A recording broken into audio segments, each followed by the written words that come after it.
Hello friends, you have got the third lecture on Of Revenge by Francis Bacon. So we have seen the 19 sentences and about plus more than 10 points. That is a compact essay, all about revenge. What you want to know about revenge, you will find here. Alright. Okay. So sentence 6, there is no man doth. Doth is the old form of does. Doth a wrong for the wrong's sake. That will be, he must be a psychopath if he does like that. He has some problem in his mind. Only such a person will do wrong for the wrong's sake. Then what is the motive? What are the possible motives? He says, but by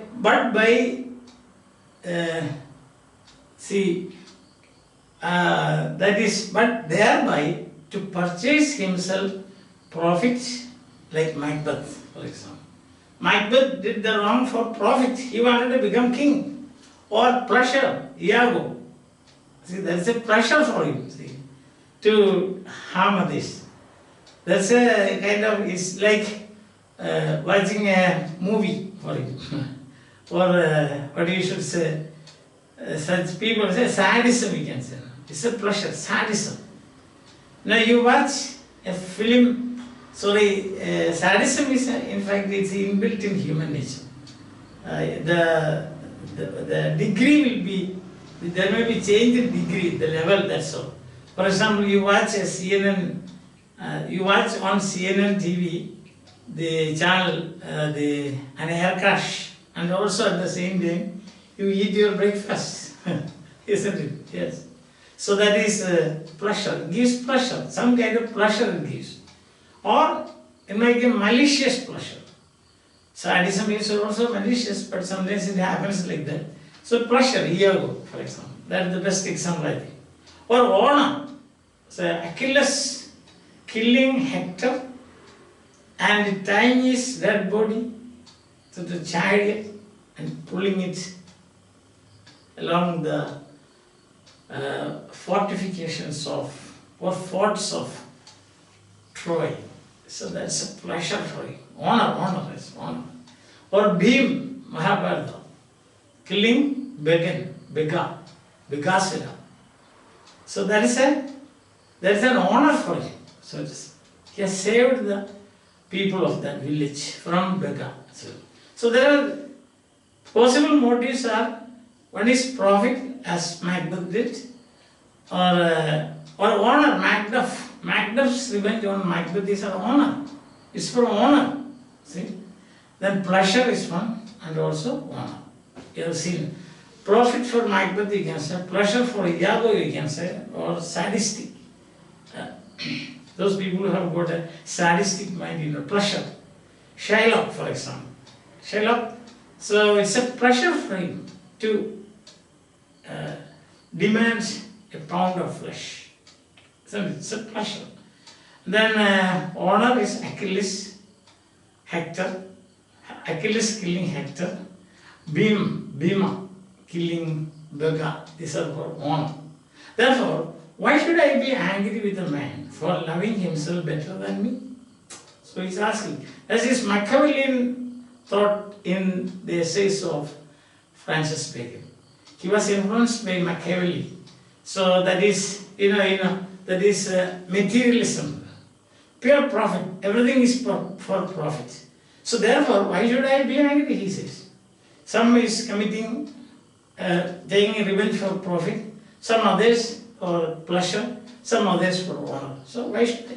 He is loving better than, he loves himself better than others. So I should not find fault with them.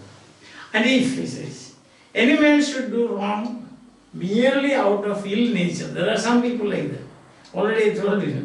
Just because of ill nature. Some itching. They have some itching palm this. Or just for the sake of, say, seeing the suffering of people. They're taking revenge. The Roman emperors used to throw Christians in front of hungry lions. So that's the kind of pleasure that they are getting. It's a kind of revenge. So, and if any man should do wrong merely out of ill nature, why? And it is like the thorn or briar. he is like a thorn or a briar. What is the function of a thorn? Hurt. Even if a leaf falls on it, the leaf will get hurt. So because that is the function of a thorn. Understand? So thorn or briar, which prick and because which pricketh and scratches. Pricketh and scratcheth. Scratcheth means cause some injury, even if it is a small one, because they can do no better. You cannot fall on a thorn and say, please don't hurt me. A thorn can never be, or a briar can never be soft. It has to be hard. It has to hurt you. If you go near it, it will hurt you. So that is its nature. So what can we do? We should stay away from such people. There are ill-natured people, born.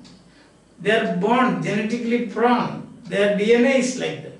So from such people, what do? You run away. That is the only way out. So this is why do the motives for taking revenge. One for honor, the other for pleasure, and the other for profit. Then he says that's a kind of self-love. We cannot do anything. There are others who do wrong for the sake of wrong, like a thorn or a briar. Yes. Then he says you can take revenge when the most tolerable sort of revenge is for those wrongs which have not law to remedy. So if you show faces like this to somebody, or you your enemy is walking towards somebody, you just go just behind him and make sounds like this. There is no law to remedy. Understand? That is the revenge. You are actually taking revenge upon him, but at the same time, there is no law to remedy. Or suppose somebody comes and gives a public speech and you don't like that person, then you can howl at him. There is no law to catch hold of him. So such revenges are tolerable, he says. The most tolerable sort of revenge is for those wrongs for which there is no law to remedy. If I show faces or grunting, so and then howling and so on, there is no law to remedy, isn't it? But then let a man take heed. The revenge be such as there is no law to punish. See, I will show you that is A takes revenge upon B. Okay. Now A takes revenge upon B. Now B is the sufferer. B suffers. Now in this case there is no law to remedy. But when B takes revenge, if B takes revenge on A, B should be careful that his revenge also does not attract any punishment. But on the other hand, by chance B takes revenge upon A and it attracts punishment, then 1 minus points. 1 point. And second is, already he has suffered, that is 2. 2 minus points for him. 2 negative points for him. You understand? See, once again, A takes revenge upon B. B suffers. 1 suffering. Then B takes revenge upon A. That revenge is a bit too much. So, law punishes him. Then, therefore, what happened? There is 2. That's what he says at the end of the sentence you will find. And then he said, but then let the man take heed, the revenge be such as there is no law to punish. Else, a man's enemy is still beforehand, it is 2 for 1. So in this case, what happens? If A takes revenge upon B, B suffers. Here he gains. But already there is 1 suffering. Now B takes revenge upon A, and that is, suppose it is punishable by law, then a second negative point for him. A, he is happy, he stands victorious. But B, he has brought upon him 2 problems. One is, already at the hands of A, he is suffering. Second is, because he takes a revenge that has got legal remedy, he has to suffer. So 2 sufferings for 1. That's the point. So So the most horrible sort of revenge is for those wrongs which there is no law to remedy.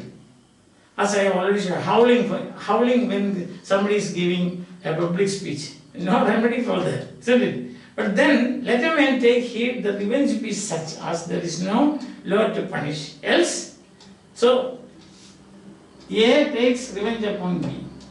B is speaking, giving a public speech, A howls. No remedy. So, but B suffers. One suffering. Second, B takes revenge upon A. B runs to the audience, runs towards the audience, catches hold of B and give him one. Then what will happen? The law will take heed of that. So B is at a loss. For two reasons. One, he has already suffered at the hands of A. Secondly, now he is going to be punished by law. So you should also be careful. When somebody takes a soft revenge on you, you should also take a soft revenge on him, not a hard revenge on him. And that is what will happen is the law will punish you. That's one. And second is that already you have suffered at the hands of that person. That is, but it is 2 for 1.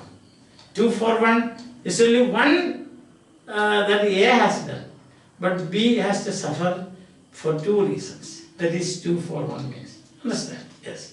So today we have seen why do people take revenge? What is the motive? It can be profit, it can be a pleasure, it can be honor. Or another reason, that is self-love. We cannot do anything for that. That is the Machiavellian attitude. Then the second is selfish.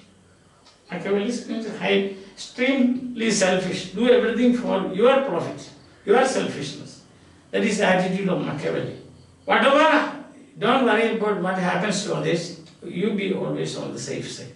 Other is, suppose there are some people, ill-natured people. They are doing it because they are like thorns or briar. They cannot but hurt. It's a kind of obsessive compulsive neurosis, you can say. In psychology, they say like that. Obsessive compulsive neurosis means you have to hit somebody. See, the opposite is also there. There are people who just before going to bed, they examine their conscience and see, have I done anything good to anybody today? No. So I will get up and go out in the streets and see somebody. I will help somebody. So there are people like that also. So both ways you will find people. Understand that? Yes. And then what happens here? He says that if you take revenge, that revenge should be soft. See? Otherwise what will happen? Instead of one suffering, you will have 2 suffering. I hope now it is clear to you. So bye. We will continue in the next class. Fine.